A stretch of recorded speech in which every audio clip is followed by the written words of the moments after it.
We started in December of 2017. Almost 2 years. But it's like 28 chapters and they're long. So we're almost done, and like I said, we started doing Revelations. Last week we were talking about the fall of Lucifer. How art thou fallen, Lucifer? And when he hit the earth, said it made the world a wilderness, made it desolate. I was reading about there's a meteorite headed this way. It may not get anywhere near Earth, but they've seen there's a meteor that by next year will be passing through our solar system. And the headline said that it might be like the meteor that hit Earth 1 million years ago that destroyed the dinosaurs. Well, so they don't know that it was a meteor, they just know something hit the Earth. When it hit, it created this cloud of darkness, right? A big cloud, dust cloud was everywhere, darkness covered everything, and this flood happened because it was so cold and wiped out everything that was there. Yes, sir. Maybe I should bring it. There was, the Gulf of Mexico, right? There was a 110 mile diameter meteor that they measured because they looked at the bottom and there was a crater at the bottom there. The crater. The crater. Yeah. But on the opposite side of the Earth, there's these mountain ridges, the same shape, not as what's the highest mountain range. So they do suspected that, and there was speculation with that. Could that have been it? That the meteor that hit it, if a meteor did hit it, because God could do It could have been. That's just point of information. I shouldn't have gone into trouble with that. Right. You know me. I know. You know good. I know. You know me, and I probably was going to say more. Oh, you but probably would. but Okay. you know, Yeah. everything that crosses your mind. I have. Oh, I'm being quiet. There's a whole lot more. I know. But let me teach for a minute. Yes, I will. So anyway, what they can't find, they find the crater, they can't find the meteor. So they're assuming it was a meteor. They just know that something hit the earth 1 million years ago that caused all this darkness. Now the Bible says it was Lucifer when he hit, right? They just know something hit, and that's what changed everything. And now, the Bible wasn't written by scientists. They hadn't discovered craters. But they knew about the fall. They knew that when Lucifer fell, it turned the world into a wilderness and destroyed everything, and all the kingdoms and civilizations that were there, whatever was there, are all gone. And so we were just saying that that's where, that's probably the spirits of whatever was here before Adam, are probably where demons come from. But anyway, it was just an interesting headline. We're in Acts chapter 27, verse 21 through 23. Paul is on his way to Rome, but there is a huge storm that is stopping them. Now, headwinds came up and stopped the original ship that they were on when they left Israel to head toward Rome. The headwind was slowing down the ship, so they decided to get on a new ship. That's something that we do when we find opposition. We'll get on instead of saying, I wonder if this wind is coming to slow me down on purpose. Maybe this is God slowing me down. We'll just get on a new ship. So they got on a new ship from Egypt and kept going. And Paul said, we should not do this. We needed to stay right where we are. And they thought, well, Paul doesn't know what he's talking about. We need to go because if we stay here, it's going to be rocky. So let's just keep going so we can make it to get to Rome before a big storm shows up. So they started to go, and that's when everything went crazy. So now they are out in the sea, and they are lost. They don't know where they're going. They don't know where the ship is taking them. And this is God. You guys were talking earlier about all things working together for good to them that love the Lord. And that's true. It doesn't mean that what we did is right. It just means God is bigger than that. So even when we mess up, He makes it turn out for our good. Because He anticipated the mess up. He knew what we were going to do. So He makes it all work out. But we're not supposed to look at our actions and say, well, my action must have been right. Just look how God worked it out. Does that make sense? Yeah. Just because God worked it out doesn't mean what you did was right. It means God's smarter and bigger than us. That's all. So we still have to examine ourselves. So they're in this ship. They should have listened to Paul when Paul said don't go anywhere. But they didn't listen, so now they're in trouble. Now, we know they eventually get to Rome, but it would not be good for them to say, well, it was good that we went ahead and didn't listen to Paul. That was the right thing to do, because look how we all ended up okay. They've got to go, okay, how did I get in this mess? What did I do wrong? Even though God straightened it out. And that's why God sometimes takes so long to straighten things out, because once He straightens it out, we forget what God has said to that mess in the first place, and we just move on to the next thing. Does that make sense? God fixes it, we go, okay, thank you, God. And we go off and we do it again. We forget. And so sometimes He'll take a long time because He wants us to be really clear how we messed up. Then He comes in and fixes it. But He wants to wait so that we realize what we did wrong, so that the next time situation we won't do it again. So just because God's going to fix it doesn't mean we get to keep doing it over and over. So anyway, so there, let's start reading Acts chapter 27, verse 21 through 23. But after long abstinence from food, then Paul stood in the midst of them and said, men, you should have listened to me and have not sailed from Crete and incurred this disaster and loss. And now I urge you to take heart, for there will be no loss of life among you, but only the ship. Okay, so we shouldn't have sailed from Crete. When I said we should have stopped here, just waited in Crete, even though it didn't look like it's the best, sometimes God wants us to keep still. Don't keep moving forward. Don't keep moving forward. Just stay still. Just stay still. But we're so anxious to get wherever we think we're supposed to be, we ignore all the warning signs. But sometimes God wants us to stop, learn a lesson, so that when we get to where we're going, we're smarter, we're stronger. But we're so anxious, like, but we got to take care of this. It's not as though God is nervous, as though God's like, hurry up. God's not like that. We are. So he said we should have stayed in Crete. But here's the good news. There won't be any loss of life among you, only the ship. So God's going to destroy the ship. Now, I told you that there are 3 types of storms in the Bible. This is the storm where God destroys the ship. Let's look at Jonah's storm. Let's read Jonah chapter 1, verse 12. We know this story, we're familiar with it. And he said to them, pick me up and throw me into the sea. Then the sea will become calm for you. For I know that this great tempest is because of me. So this is a case where I'm going to save the ship. We got to throw Jonah out. In Paul's case, I'm going to destroy the ship, but all you are going to be okay.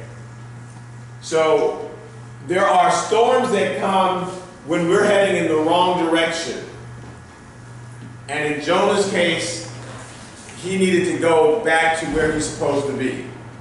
So God will bring a storm because we're headed in the wrong direction. And He won't permit us to go far. And until we jump out of that ship that's headed in the wrong direction and go where we're supposed to go, we're not going to be successful. So that's not Paul's storm. Where Paul was headed was correct. It was how he was getting there that God wanted to change. God sometimes will break up the ship. Because the way we're getting there is wrong. But where we're headed is right. in Jonah's case, where he was headed was wrong. So there's the storms that change our direction. Now let's look at John chapter 6. It's the second time of storm. Now when evening came, his disciples went down to the sea, got into the boat, and went over the sea toward Capernaum. And it was already dark, and Jesus had not come to them. Then the sea arose because a great wind was blowing. So when they had rowed about 3 or 4 miles, they saw Jesus walking on the sea and drawing near the boat, and they were afraid. So, just to remind us of the situation, Jesus had just done the miracle of the loaves of the 5 fish and the 2 loaves of bread. 5 loaves of bread and the 2 fish. 5 fish, 2 loaves. Thank you. The 5 fish and the 2 loaves of bread, he just fed 5,000 people. And then, knowing that they were about to come and make him king, because he had fed them, not because they thought he was the Messiah, but because he fed them, he hid from them. He went up into the mountain, and he sent the disciples off. So the disciples got into the boat without Jesus. I wouldn't have done it.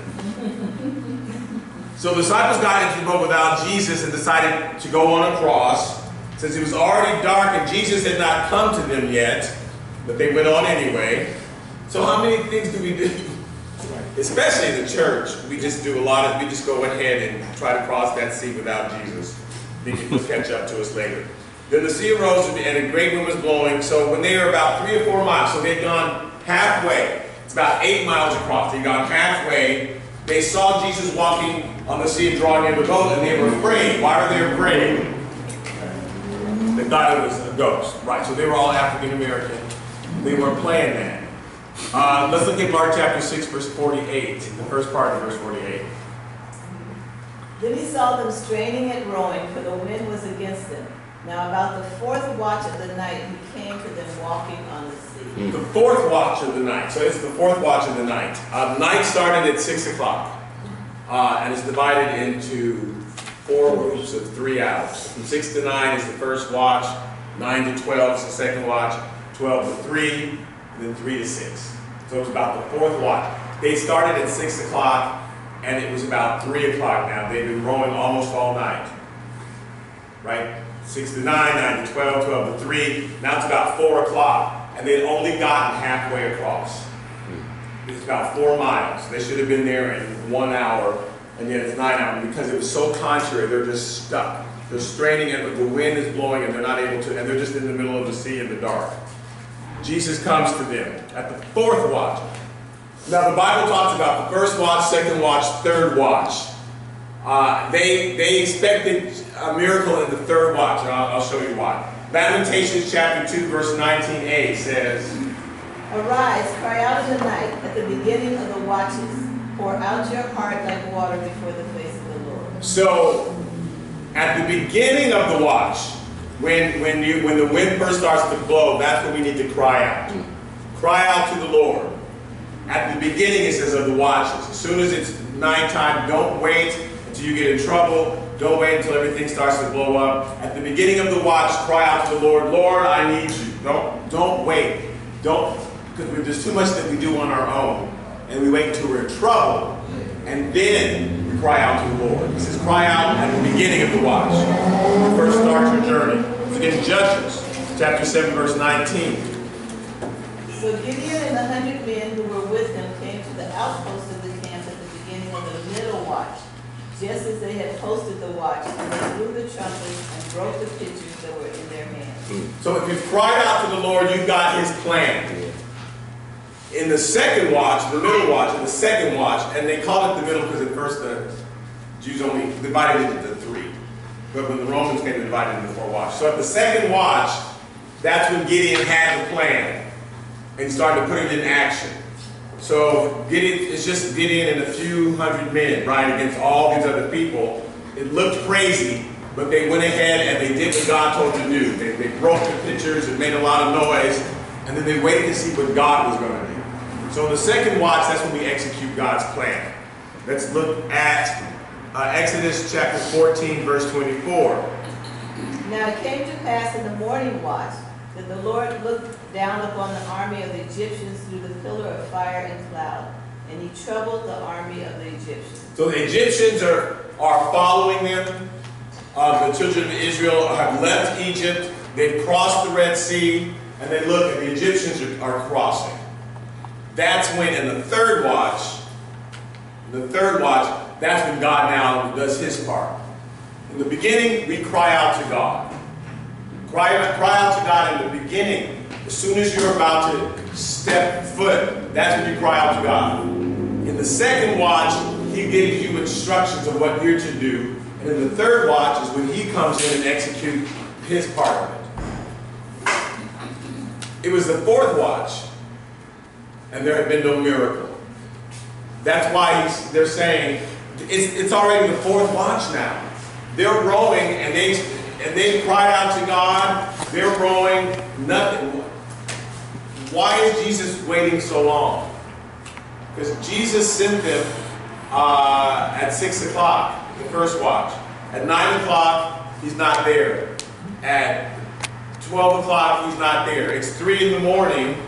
They're still in the middle, and Jesus is just now showing up. Why is he waiting? Oh, only a rhetorical question? Any idea? But why? Well, I know. You're already But tired. why wait? They had already passed. They were tired. Huh? At that point, wouldn't they be exhausted? They're exhausted, So maybe yes. they're open for another concept.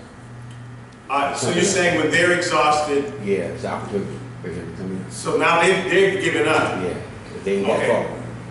That's good. Yes, sir. What about realizing that of yourself, you can do nothing? Right, yeah, that's what he's saying. Is that Yeah, what he said? That's what I yeah, said. that's what he's saying. Yeah. No, I mean, that's good. Yeah, but with Jesus, Yeah, wait, everything becomes easier once he. Once he shows up. Right. So sometimes he waits for us to give up. Yes, sir? How about doing what is not expected? They were expecting something, and it didn't happen when they thought it should happen. Right. And so he waited until Yeah. all of their expectations were lost. Right. Until the expectation was gone, and their energy was gone, and their strength was gone. Sometimes he waits till the fourth watch. That's right. Sometimes he waits till the fourth watch. He did that on purpose. Jesus is aware that the wind is blowing on the ocean and the disciples are in the middle, but he's waiting on purpose Right. before he shows up. But here's what he did. It's so interesting. In Mark chapter 6, verse 48, the second part of verse 48, it says, Now about the fourth watch of the night, he came to them walking on the sea and would have passed them by. and would have passed them by. So he didn't go to them. He's going to pass by them.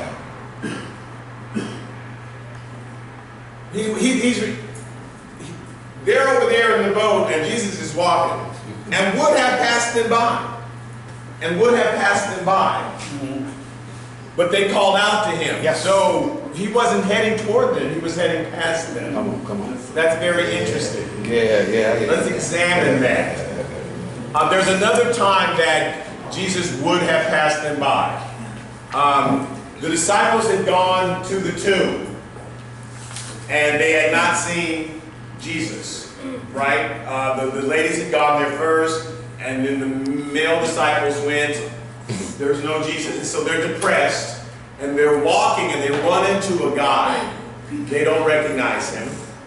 How many times do we not recognize Jesus? Right. But he's there, so they don't recognize him, and he's walking with them, and they're complaining, oh man, we thought the Messiah, again, our expectations. Yeah. We thought the Messiah was going to come in, and that Jesus was going to do this, and do that, and so they're depressed, and that's why we get depressed, because we've already written the end of the story, and how Jesus is supposed to fix it. We already know what he's going to do. Well, he's going to do this, he's going to do that, he's going to come in, and when it doesn't work out that way, we get depressed. Why does Jesus now want to do it our way?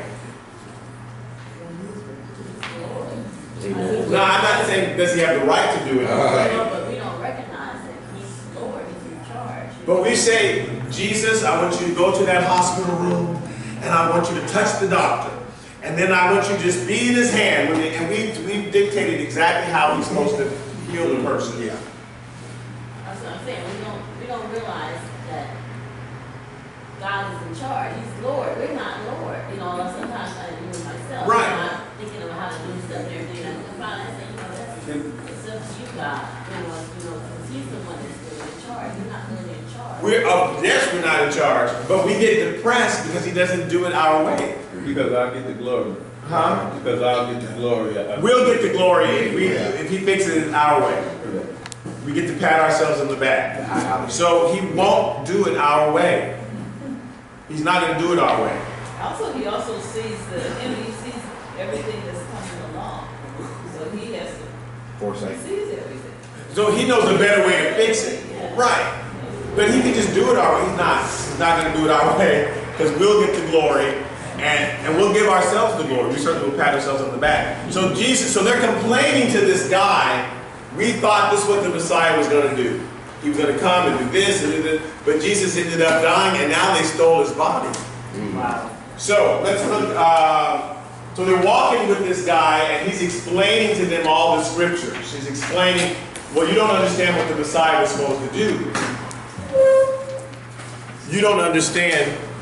Oh, thank you, sir. And so he's explaining all of this, right?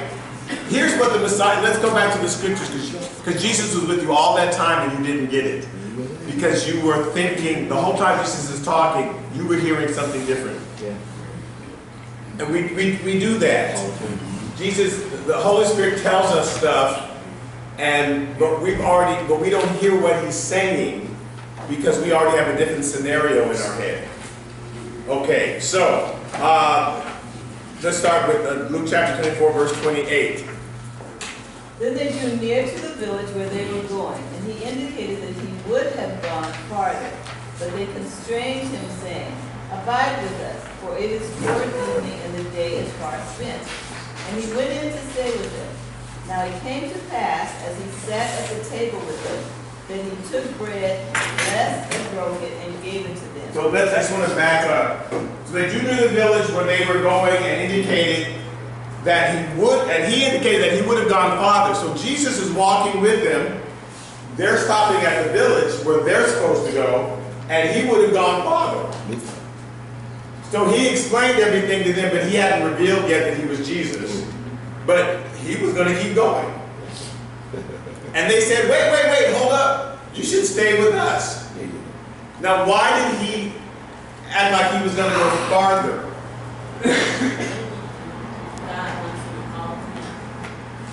God wants you to say, wait, I need what you have. Yes, sir. That's it. Yeah. Call on me. Wait, stop. I need you. He wants us to call out to him. Yes, sir. Is that the same situation with Jacob wrestling with the angel, man in the blessing? Who did call?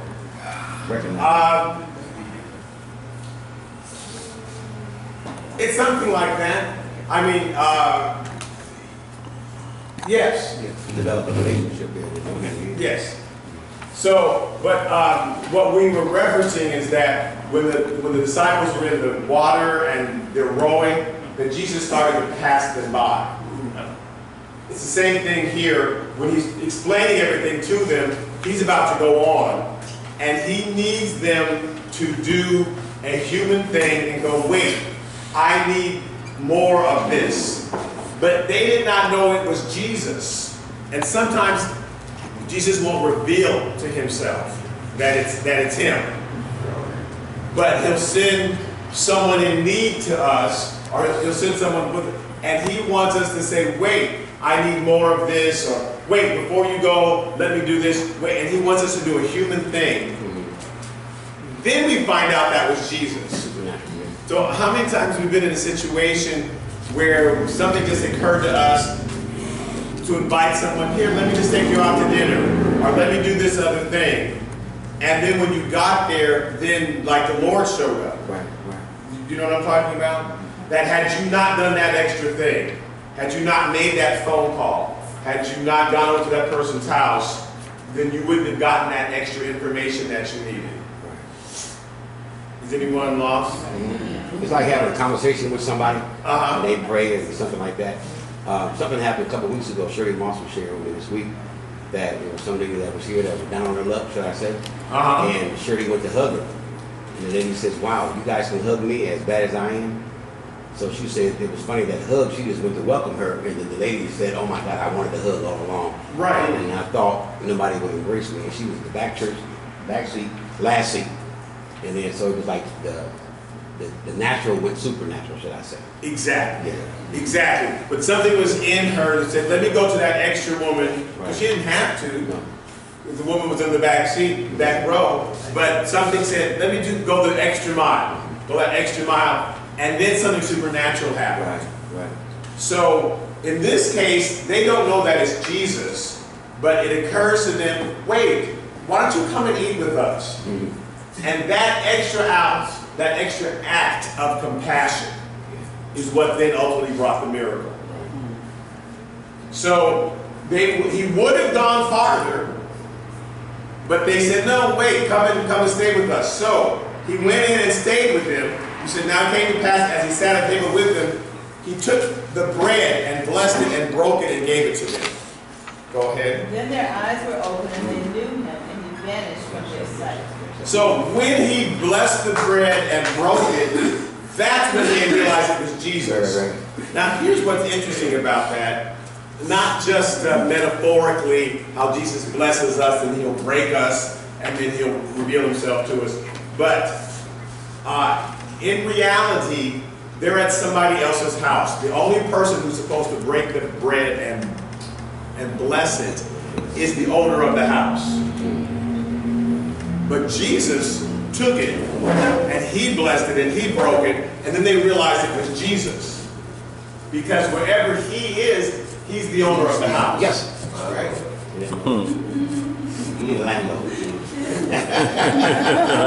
That's when they knew it was Jesus. That's right. That's a good one.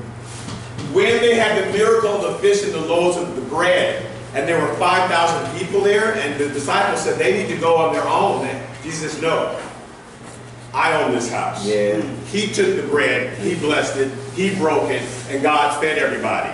And they like, you're taking charge of all these people? It's like, yeah, it all belongs to Watch me. this, watch this. And no one had ever done that before. You don't break bread for 5,000 people unless you got 5,000 people money in your pocket. Yes, sir. I was watching TV Jakes on TV a couple of weeks ago. Uh-huh. He said sometimes God delays because he likes audiences. Sometimes God delays because He likes the audiences. Yes. I can get more here. I can get 5,000 people where a person was getting 1-to-1. Sometimes he'll appear in a place and then wait till he get all disarrayed and it's all tore up. And he'll walk in. Right. And then he likes the audience. Sometimes he does. A lot of times he does one-on-one. Stop by the house and send this and all that. And so sometimes he delays. He delayed because there's even more people Yeah, there. exactly. But they didn't learn, they did not understand what it meant, what God meant. And so we'll get to that. What exactly was significant about the breaking of the bread in front of the 5,000. Sure. Mark chapter 6, verse 49 through 50. Someone else reading? And when they saw him walking on the sea, they supposed it was a ghost and cried out, for they all saw him in their trouble. So, Jesus is about to walk by him. They think it's a ghost. So they're crying out because they think it's a ghost. They don't think it's Jesus. They think, oh my goodness, it's a ghost. But the ghost was walking by them. Okay? John chapter 6, verse 20-21.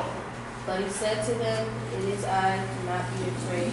Then they willingly received him into the boat, and he knew the boat was at the land where they were going. So he waited until the fourth watch, until they were exhausted, till they couldn't do anything. They were stuck.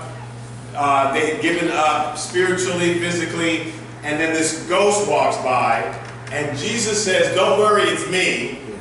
And they had to trust him. Okay, ghost. Yeah. Come on into the boat then. And they had to trust.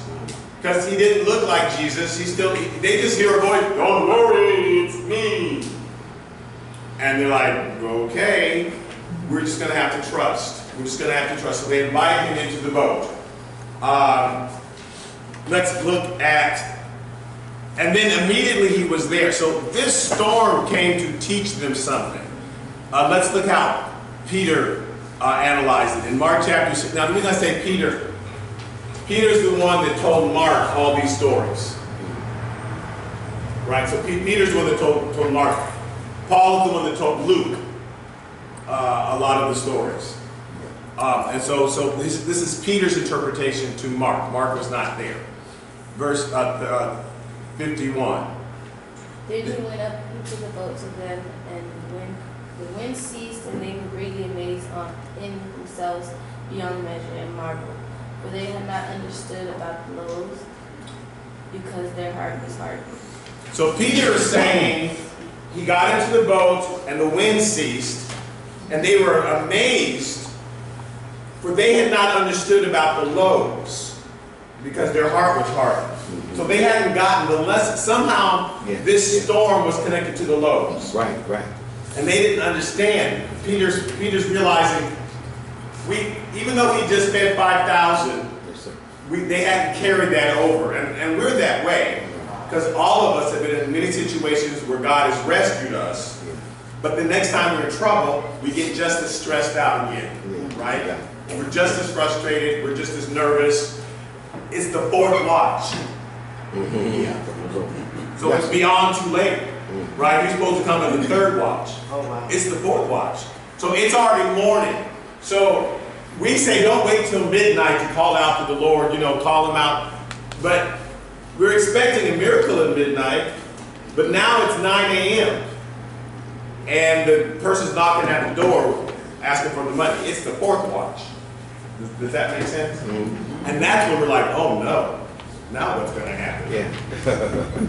Because it's too late now. We thought he was going to do a miracle. We went to the mailbox, there was nothing there. So he waited until the fourth watch. And then he was about to walk them by, and they had to trust, okay, this thing that is God is sending, I have to trust that that's Jesus. So Jesus sends an answer in the fourth watch, but we have to trust that it's him. It may not look like him. So a person shows up, or a phone call rings, or something happens that we weren't expecting, because we'd already written out in our minds how God was going to deliver us. He sends an answer, and you have to trust it and invite it into your boat. Okay, I'm going to have to trust that somehow, even though I only have $5 to my name, and this bill is $100 that's due, but this person has come up to me needing $5. So I have to trust. I'm going to go ahead and give them the $5. Does that make sense? I'm going to go ahead and do that because this might be Jesus. And I'm trusting that he's going to come through. So I'm going to do this act. I'm going to invite this man that we don't know to come onto our house, even though we don't know him. It turned out that was Jesus. They didn't realize, right? When they were walking with that man, they didn't know who he was. This ghost that's saying, it's me, don't worry, they got to invite him into the boat. Sometimes we have to do something we're not expecting, that we haven't scripted. God sends somebody to the congregation or into our lives that doesn't look like the answer to us. But we need to go ahead and do that thing, that Christian thing, whatever that compassionate thing is, hug that person in the back. And then watch the supernatural happen. It may not make sense to us because it's already too late. It's already in the fourth watch. But the miracle of the loaves meant that Jesus was saying, I own all of this, right? I'm the host. If there's 5,000 people here, I'm the host. I'll break bread. And on the water, he's saying, I own all of this. I'm the wind, the waves, they all have to obey me. Yes, sir. There's nothing where I'm not the host. There's nothing that I don't own. Praise the Lord. Everything. So there's not a situation we can get into where Jesus doesn't walk in and he breaks the bread and blesses it because he owns all of it. So we cannot talk ourselves into thinking, well, this is too big for God. We do that sometimes. But it's not, and it's never too late. So for example, my father-in-law, he's anti-church. He calls himself a Jew and all that other stuff. Right anyway. So I had to take this class, the workshop, and I had $500. He called me. He never called me son-in-law. He didn't really. I'm not his favorite. I am now. And he would say, "Hey, you know who this is? You know who I'm calling? What's going on?" I said, "I got to take this class." He said, "How much is it?" I said, $500. He said, "Come pick it up." And this is somebody who never really liked you. One thing he ever gave me was $25 all my 17 years married to his daughter. But you could have not answered the phone. Yeah. You could have hung up and you I didn't called. want to answer. I said, here he comes. He complains all the time. Right, and you could have said, look, I don't want to hear whatever you got to say. You always can, but you went ahead and listened and spoke, and God blessed you in a way that you weren't And expecting. my wife and her siblings were like, they call him Father. You know? I said, guess who called? She said, Father, what was he talking about? And they said, I said, well, he gave me $550. He said, you? And him? I didn't have it, and he don't ever give it up. So Right. at the time, I was like, oh my God, this is like a miracle. And it was. He just profounds the righteous. He just comes out of nowhere. Right, So now I don't predict about who gonna bless me. Let's take it. right, yeah, because you don't know. But all you were supposed to do was answer the phone. That's all. Just answer the phone and be cordial. Yeah. And so sometimes God wants us to do that thing. Yeah. And then he comes through. Not in the way that we're expecting, but sometimes he brings a storm to deepen our faith and to help us truly understand he is the master of everything. It all belongs to him, so that we don't have to worry. So that's why the storm is there, not because we're going in the wrong direction like Jonah, but because he wants to deepen our understanding and deepen our faith. And he waits until the fourth watch, till it's almost feel like it's too late, to let us know it's never too late. It's never too late. Lazarus is in the tomb. He's already thinking it's never too late. There you go. Yeah. It's just never too late. Okay, so 3 types of storm. The storms that come when we're going in the wrong direction. The second type of storm, the storm that comes to deepen our faith so that we understand the lesson of the loaves and the fish of bread. Peter says we didn't get it. So he had to come and do this so that we really understand he breaks, he blesses because he's the host everywhere. There's nothing too big for him. So our faith became deeper. But there's the third type of storm that comes when you're headed in the right direction, but the path you chose to get there is the wrong path. The way you think it's going to work out is the wrong. You're on the wrong ship. And so he has to break up your ship. He has to break it apart. So, Paul's explaining them, Acts chapter 27, starting with verse 23. For there stood by me this night an angel of the God to whom I belong and whom I serve, saying, do not be afraid, Paul. You must be brought before Caesar, and indeed God has granted you all those who sail with you. Now here's what's interesting. So the angel said, God has granted to you all those who sail with you, which means that he'd been praying for these people, and God says, yes, I'm going to give you all those who sail with you. Now, who's Paul on the boat with? Romans. Right. There's 3 sets of people on the ship. There are the sailors, the Egyptian sailors who are on this boat. There are the Roman soldiers, and there are the fellow prisoners with Paul. So the people who have captured Paul, he's praying for them to God to protect them. How often do we pray for our enemies when people are attacking us? When people are coming against our plans? When the pastor, when anybody has said, this is what we need to do, and this person is making you a prisoner because they're not going along with what you want, we normally pray for them to die. In Jesus' name. Touch it off. Yeah. Paul prayed for them to live. Bless you, Paul. And these are the prisoners. Because they're all in God's hand. No weapon formed against us is going to prosper, so that person really isn't your enemy. You don't have to worry about them. They can't stop what God is doing.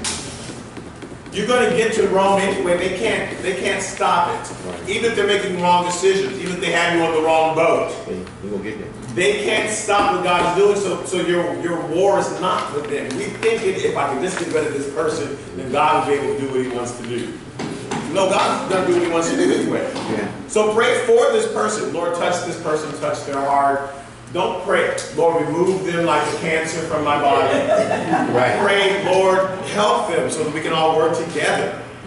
But we don't do that. We pray against them. Paul prayed for them, and the angel says God is granting them all to. They're all going to live. Right. Now, that's not always the way. Okay, in this case, they were all going to live. In Ezekiel, everybody had gotten in trouble, and God was going to destroy them. Let's look at Ezekiel chapter 14, verse 13 through 14. Son of man, when a land sins against me by persistent unfaithfulness, I will stretch out my hand against it, and I will cut off its supply of bread, send famine on it, and cut off man and beast from it. So, when the land is sinned against me by persistent unfaithfulness, I'm going to mess them up. In this case, the boat was going where it was supposed to go. It was just the wrong boat.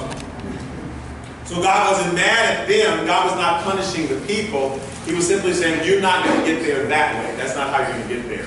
But we always have a plan. But there are times when God is punishing the people. So I just want to present the other side, because they've been consistently unfaithful to Him. And so He has to send them, He has to punish them, so they will learn a lesson. He has to discipline us. So in the case of Paul, it wasn't the people God was mad at, it was simply the means that they were trying to use to get to where they were going. So go on in verse 14. Even if these three men, Noah, Daniel, and Job, were in it, they would deliver only themselves by their righteousness, says the Lord God. So there are times, he's saying, even if Daniel was there, Noah, these are the three most righteous people in the Bible. Even if they were there, they don't be able to save themselves, because these people need to be corrected.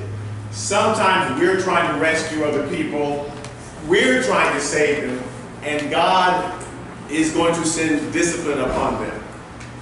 And you can't do anything, you just need to let it happen. Like the prodigal father saw his son going off, he just had to let that happen. He needs to eat with the pigs and to learn. So this situation where God's saying, in this situation, He's going to come in and discipline all those people. Again, it's not up to us to discipline them. It's not up to us to be mad at everybody. God's going to do, we're supposed to pray for them, and then God may come and say, no, don't even pray, because I need to discipline them. But we still pray for them. In Paul's case, he's praying for them even though they're the ones who had captured him, even though they hadn't listened to them. It's hard to pray for people when you told them, don't do that, and they did it anyway, and now they're in trouble. It's hard to say, well, Lord, bless them. Because you want to say, I told you, Lord, give them what they deserve. We still have to be compassionate, and we still have to pray for people. God decides what to do. We don't get to decide. We want to decide someone's fate. We want to determine what happens to them. But God is saying, no, you pray for them, and then I'll determine. But you always have to be compassionate. That's why Jesus said, Father, forgive them, for they know not what they do. While they're nailing him to a cross. Right. So when they're nailing you to the cross, you still say, Lord, forgive them. They don't realize what they're doing. They don't know that they're coming against you. So, yes, sir. It was like Job's friends, when he got to the end of the chapter when Job was trying to get up. Right, it said Job prayed for his friends. And then God told blessed him, if you just go ahead and just pray for your friends and ask for repentance, you can get up. Right. Yeah. Right. And so, even though people are giving you bad advice, even our job is still to be compassionate and still love them, and that's hard to do. It's hard to do. Okay. So, back to Acts chapter 27, verse 25 to 26. Very important. Therefore take heart, men, for I believe God that it will be just as it was told me. However, we must run aground on a certain island. So, God knows what the end, God has a plan. We're going to have to run aground on that island. So, even though you didn't listen, God is still going to preserve us, but we got to run aground on this island. And so God will reveal to you the plan. That's still not Rome. But we're going to have a pit stop for a while God works on us. Because we're not together yet. It was their anxiousness to get to Rome that was messing them up. That'd be like our anxiousness to be a mega church or something. We need to be a big, huge church, and not yet. God's like, not yet, I still got to work on you. Right. There's still work to be done. And so we keep doing things to ensure that we're this big church. And God's like, that's the wrong boat. I'm going to have to break that up. Because you can't get there yet until I work. So Paul said we're going to have to run aground on this island and spend some time on this island. Then we get to go to Rome. Go on now, verse 27. Now when the 14th night had come, as we were driven up and down in the Adriatic Sea, about midnight the sailors sensed that they were drawing near some land. And they took soundings and found it to be 20 fathoms. And then when they had gone a little farther, they took soundings again and found it to be 15 fathoms. So it's dark, they don't know where they're going, the wind is just driving them, and a fathom is about 6 feet. And so 20 fathoms is 120 feet. They dropped a line down and they could measure how, and so it's getting narrow and narrow, the water. So they realize we're heading toward land and we're going to crash because we're not in control anymore. That's how God likes it. We get to give up control. Yes, sir. And say, okay, Lord, I'm just putting it all in your hands. I'm not controlling myself. I'm not controlling that person. I'm not controlling the ship. But that makes us nervous because we don't trust that God knows how to steer the boat. We don't think God knows what he's doing. So if we're not in control, we certainly don't trust God. Yes, sir. One of the errors I discovered in my own life, because that situation hadn't happened before, and sometimes we put God in a box and think he can just only take care of the choir, right? Take care of the mother's board, right? You know, he's good here in the hospital, but he don't do good in car accidents, right? You know, because there's always a different path to get to the end. But the learning lesson is that in all things, right? You know, we have to acknowledge him; he'll direct our path. Right. Yes. Yes. And so, but we have to recognize God is doing it. Just too many times we think we have to do it. We have a plan. Pastor, if you would just wear tennis shoes and have an iPad and do that, then God's like, no, that's your plan. You decided that's how it works. If the choir had 50 people, or the ushers would just wear purple, or whatever, you know, we just think this is how God will do it. And God's like, shut up, I'm going to do it. I don't need you to tell me how to do it. Yes, sir. Yeah, I think that sometimes we might forget that God is in control because we get the accolade from other people. Yes. Oh, you're doing so good. You're doing well. You did that. You did this. So when you get it personally, you feel it's you. Yeah, we believe it. So you forget. Right. And so we think, boy, this really worked because look how well I did that. And they just complimented me and I made that work. And so we think we're doing it. So God steps back, lets the wind blow, and then he runs our ship aground. And we're out of control. And then now we're stressed because we thought it was us all along. Like we're saying, we thought it was us. So now that we're not in control and things aren't going right, we get angry. We were never in control. We were never in control. So the sailors are getting nervous because they're getting closer to land and we're going to crash and we're not in control. Okay, so let's look what they did. Then fearing lest we should run aground on the rocks, they dropped 4 anchors from the stem and prayed for a day to come. So they tried to stop the ship. You can't stop a ship that God's about to break up. That's right. What? God, you can put the anchors down and like try to stop. God's like, no, I'm breaking up that ship. So let it go. Yeah. There's nothing you can do. Wow. But they put down 4 anchors thinking they could slow it down. And God's like, you can't slow this down. I'm about to smash it up. Yes, you should. So, and there are people who put down anchor. They like, no, I'm not moving. Yeah. God's going to smash it up. God's going to smash it. You don't have to smash it up. God still does it. They can't stop what God is doing. You can't stop what God is doing. And I'm just saying sometimes we are going in the right direction, but God is going to, he has to smash up the ship because we're going there the wrong way. We're trusting in the wrong things. We're thinking this is working because we all wore the same color and that's why that worked. No. This worked because we sang 5 songs and that's why it worked. No. This worked because we always think it's us.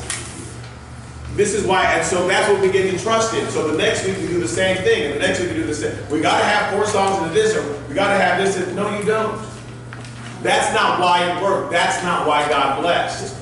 But we love formulas. That's right. And so as soon as we think we know the formula, we stick to it. You got to do it this way every week. You got to, do this. You got to do that, or otherwise God can't bless. And God keeps.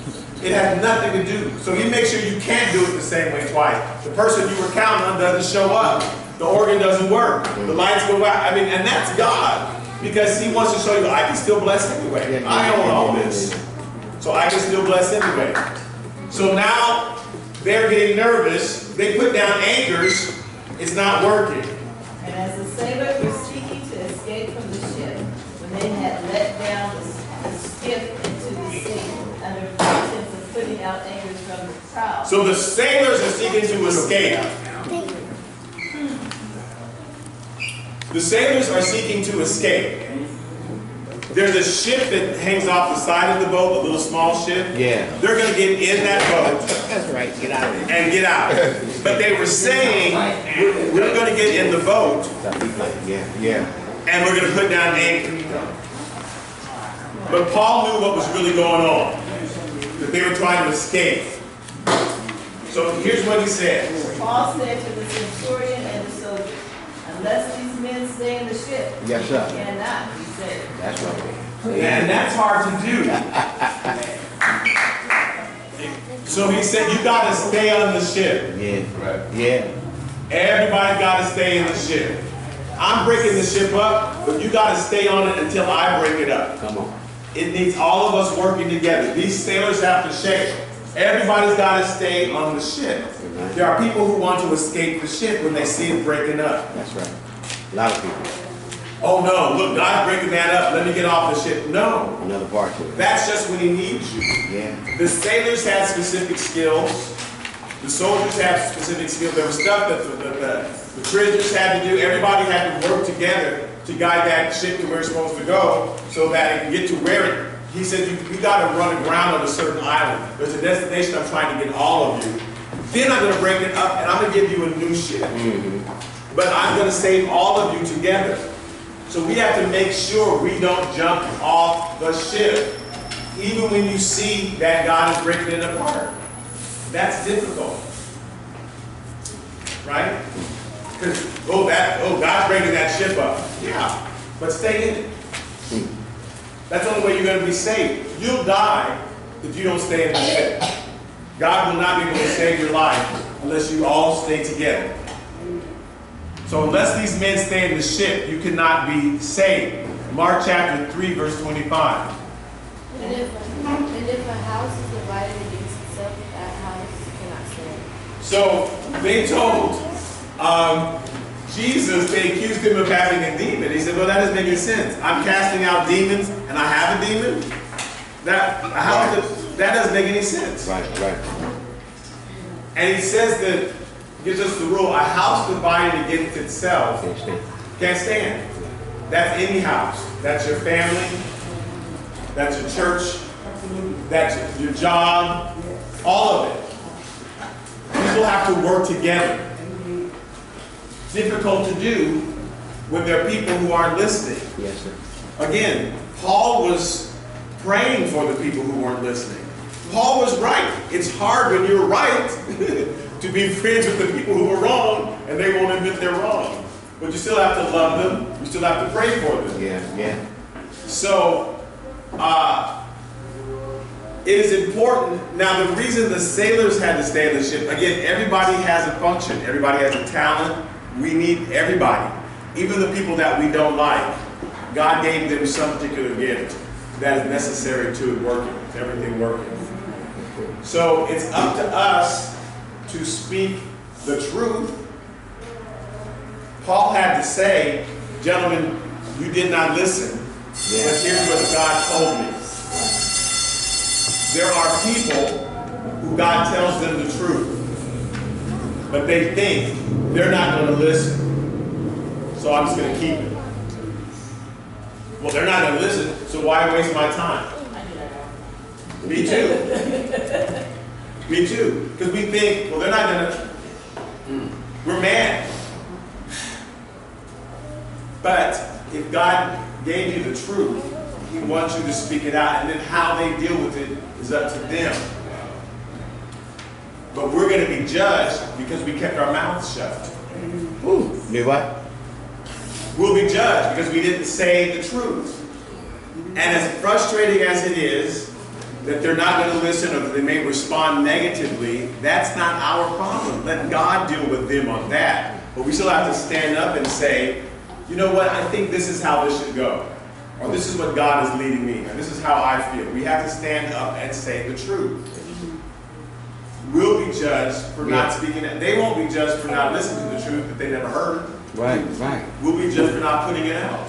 So that's why Paul stood up and said, brethren, now you should have listened to me, yes, but here's what the Lord said, that we're going to have to run aground, and that He's going to destroy this ship. However, the lives will be saved. Right. He's gonna, as long as we all stay in the ship, as long as we stay together. Yes, sir. You know, it's amazing. I guess I talk a little bit, not a lot. Yes, sir. People always say that. You know, I it was in my spirit, Pastor. Something told me to say it, and I didn't.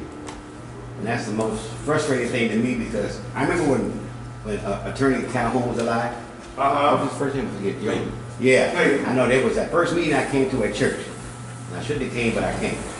And they were talking, and they were arguing back and forth, and people were saying stuff, and I'm trying to get the real message out that I knew they had to be there. And I never forget it. I didn't even know who he was, but he was our Sunday school teacher at the time. And he got up and he said, wait a minute, let me say something. And I appreciate that. He got up and he read a scripture Bible, somewhere in Colossians somewhere, where obey those or something like that. It was kind of like that. He said, everybody here believe in the Bible? They said, yeah. He said, why y'all still talking? Let him talk. And I thought that was real bold. And I kept, after that, whatever he wanted, he got it. Because I kept thinking, people don't speak up, which can save the whole catastrophe and all that chaos. And we don't speak up because we don't like a fight. Who likes being in a fight? Well, some people like being in a fight. Yeah. So there are people A lot of who people. are born into fighting, Right. and that's how they think the world works. Right. So they're not, that's what they expect to happen all the time. Whenever they go any place, they know there's going to be a fight. So they don't, that's not a problem with them. He also created too, yeah. Well, that's what I'm saying. They create it because but that's that's not unusual to them. Yeah, that's true. Because everywhere they go, there's a fight. They don't realize that they're bringing the fight with them. Right. Everywhere they go, there's a fight, and so that's what they're used to. Yeah, chaos too. And so, but the other people are not used to that. So like, why get up and say anything when they're just going to react a certain way? But if God has revealed something to you, Right. you have to, we're obligated to say it. Right. And it doesn't matter, and then we're obligated to stay in the boat. Mm-hmm. Because what then happens is we then abandon, well, they're not going to listen, so I'm going to leave. Yes, sir. Is that the same thing as the Lord putting something in your heart to say? Yes. You don't do it. Right. But immediately somebody else says what he told you to say. Right. Because God's going to get it out of somebody else. Thank you, sir. But that doesn't mean we weren't supposed to say it. Right. That just means God will use the jawbone of a donkey, or the rocks will cry out, or Or the mule will start talking. Right. Yeah. Right. Yeah. Why you hitting me? But he's still going to get the message out. But yeah, no, that's happened to me. Where God puts on your heart, I can't say that. But people are going to react a certain way, and then somebody else will get up and say it. Mm-hmm. Yes, ma'am. We have to change how we perceive God. Now, we love people that go out and do something spectacular, and we always give them praise. Why can't we give that position to God? Because He's our hero. Right. And we're not looking at Him as our hero. That's right. Right. We are not doing that. And we need to say, that's my hero. I may be on zero, but he's my hero. And I know I will stay here in this particular spot. And I'm trying to learn that the other day. I said, oh my God, forgive me, Lord. Please forgive me. You are my hero. Right. And I'm ashamed that I have not given you that respect, given you that authority over me. I need you to do for me. And I need to give what I need to be. So I'm not telling people, what they got, I want this out. Right. What they like it or dislike it, I used to go, whatever. But he said, no. Tell them with love. Yes. So I used to have to change how I put it to them. Yes. And I was rough at it, I'm like, you fix that. Because I want to be more like you. Yeah, You did yeah. that, and you come in, Yeah. that's yesterday. What hero? I said, his name is Jesus. That's right. Yeah, that's Right, his name is Jesus. right. And so in your case, you were learning to say, speak the truth of love. Some of us have to learn to speak the truth, period. Right, right. And not, Right. Yeah, and what she's explaining here is, you can put it as simple. Take that out of the box, because the box is not big enough. right, The right, world is not big enough. right. It's in his hand. But Yes, see, sir. look how God is in everybody. Right. And everybody contributes. Right. So we need everybody. God designed it. God gave everybody a piece of the puzzle. And we won't get the picture of Jesus until everybody puts their piece down. Yes, sir. Right? It won't be completed. We each have a piece. Wow. So everybody has to feel like God is in all of us and we all are important. So the sailors couldn't get off the boat, the soldiers couldn't get off the boat, the prisoners couldn't, whatever our positions, everybody had a function. But you will not survive unless we all stay together. Yeah. You have to stay in the boat, and we each have something to contribute. We each have something to do. But we all have different gifts. We have different gifts. Last week we were talking about the pastor gift, which is not my gift. But the pastor, we went to the 23rd Psalm, was talking about how he leads us beside still water. The pastor knows how to lead us to places that are called, and he just let it. He leads us and helps us to be fed. He knows how to lead us to those green pastures. He comforts us. He prepares a table before us in the presence of our enemies, meaning he teaches us how to reconcile with our enemies. Yeah. When we walk through the valley of the shadow of death, he comforts us. There's a pastor gift where that's who you're calling on, and God lists it. It's a totally different gift from a teaching gift. Yeah. Right? God didn't drop pastor in me. But pastor, teacher, evangelist, prophet, apostle, they're all on the same hand, and you need all of them in order to grab and snatch a sinner out of hell and get him on the path you need to go to. You need each gift. They're all different, but you need them all. And whatever your gift is, whatever, we need your fire. Yeah. We need your fire. We need your intelligence. You know, everybody here has a gift. Everybody here has something to contribute. God is in everybody. What you said earlier was just blessed me. We all have a gift. So, and whatever it is, it's not getting up and teaching a class. Right. But we're only in Sunday school for an hour. Right. The other 23 hours of the day, there are people out there that you can reach with sometimes just a hug, sometimes just a smile, whatever it is. We need everybody to contribute. But again, when times get rough, we're like those sailors. This is all growing up. You better get off this ship. Yeah. And the word is, you'll die. You will not live because God has decided He's going to save your life in the boat. Then He'll break it up. Come on. Then He'll give us a new ship that will get us to where we're going. The ship was wrong, but the destination is right. Yes, sir. So we have to stay together. You had a Yeah, I have a question. The gifts are here. yes, sir. Does it mean that we work individually or do we work together to accomplish the same thing? So that means that we have to come together, Yes. Fellowship. Yes. fellowship. Yes. Yeah. So otherwise you're running alone. Right. Right. But we really like to be by ourselves. Again, everyone here who has the gift of not liking other Christians, and that's you need to let that go because that's not really your gift. That's what I'm saying. We have to work together. We have to work together. But understand that we're all different, and we all have something to contribute.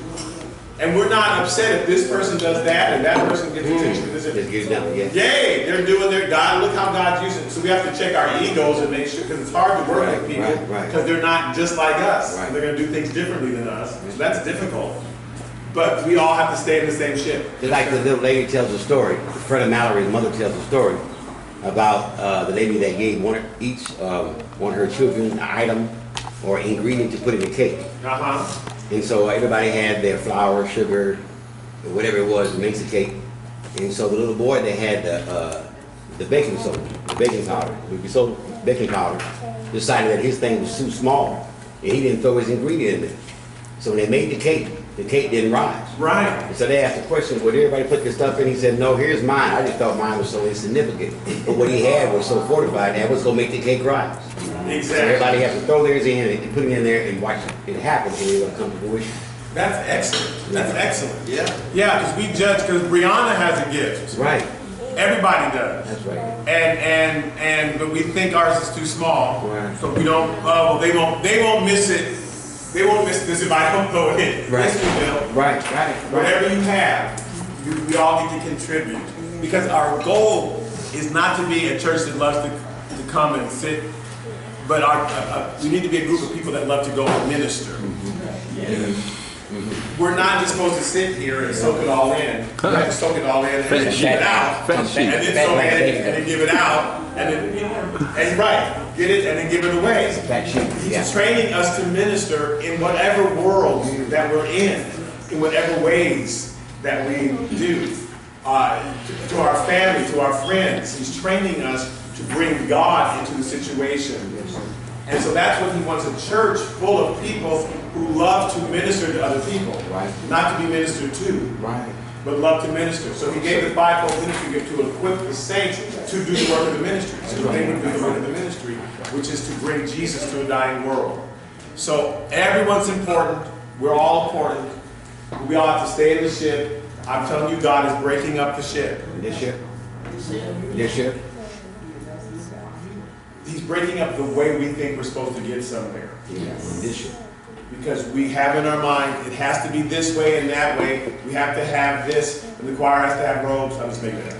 But, you know, we have our mind, because we're still stuck in the 50s. We're trying to keep doing the church from the 50s. Right. Right. And he's trying to make us the church of today, reaching the youth and the people who are in need today. Right. And so we're still holding on to old things. It was good for Paul and Silas, so therefore it's got to be good for us right now. And but he's going to bust it up. But we're headed in the right direction. But I'm telling you, he's breaking up certain things in this church. He's not breaking up the church. He's breaking up the way we think we're going to get somewhere. Right. Yes, ma'am.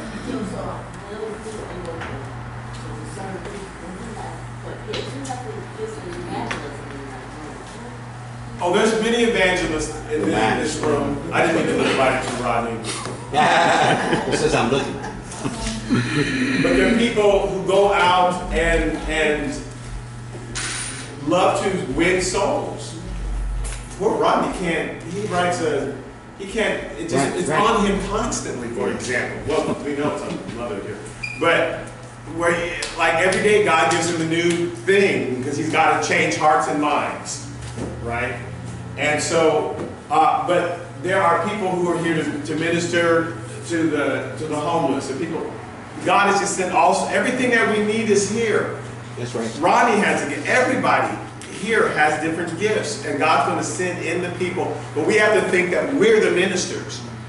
The pastor is to lead us. That's right. Y'all go on. But he's not supposed to do all the work. That's right. We're supposed to do the work. He's just leading us. He has the vision for where we need to go. But we're not just here to stare at the pastor and make him do everything when we go home. He's feeding us so that we can go out and minister. So God will bring the people in once we accept our call. We're all called. So we have to accept the calling. And once we accept that as a church, he'll bring the people in that we can minister to. That's right. Yes, I know sir. my piece is, I found out what it was. My job is, I'm not the greatest pastor, I know that. But I do know that my job, and I do that working everywhere I go. Like she keep putting her hand up here and I keep pushing it, and she's just looking at it. My job is to make people human. I figured it out the other day. I said, my job is to make people know that we're serving people, and the people you serve are human. Right. Because it seems like sometimes, like our job as therapists, we have so much paperwork to do, we forget to go see our clients. So we get so caught up in trying to meet the county's need, because we'll get, like right now we're in an audit. And so they ask the question, well, how many times have you seen the client? They keep going back there. Your paperwork can be lousy, but they want to make sure that you're giving services. Right. So I figured out the other day, and I'm good with the services at work. And I do the paperwork too, but I like the services. And I go to my client's house and I just sit there. And they're all babies. I have 0 to 2. I'm used to dealing with crooks and modern murderers and robbers and thieves. Now they got me in a position where I'm just living at 0 to 2. And I get, my boss was saying, you're gonna be amazed at all that work you're trying to make it hard. It's not hard. He said, you make them human. And I was thinking like, okay, so my job is to nurture. Right. Yeah. Right. Yeah. So that we'll go out and do what we're supposed to do. Right. And so when we accept that, then he's going to cut off the escape route. He's trying to cut off the escape route for everybody trying to leave. And say, no, you've got to stay in the ship. Yes, you're right, he's breaking certain things up. But you got to stay in the ship because he wants us to run aground somewhere and all be together until he sends the new ship. So when Paul looked out and he saw the sailors about to escape, he says, don't let them escape. Here, listen to the very last verse, Acts chapter 27, verse 32. Here we go. Then the soldiers cut away the ropes of the skiff and let it fall off. Right. So we have to cut away that escape route. Let it go. Let it go. And decide we're all going to stay in the ship. And we're all going to stay in, and we're all going to work together so that we can get to the destination. Right. Even as it's falling apart, we're the church. That's right. The people, he says, you don't need that ship. I've got another ship for you. But you have to stay together and you have to work together. And so that's what has to be in our minds always. You stay in the ship. Let God do what he's doing. Stay out of the way. So you can just tell him, Larry, stay in the ship. Larry turned away from her. Said, get thee behind me. So let's bow our heads. Father, we just thank you so much.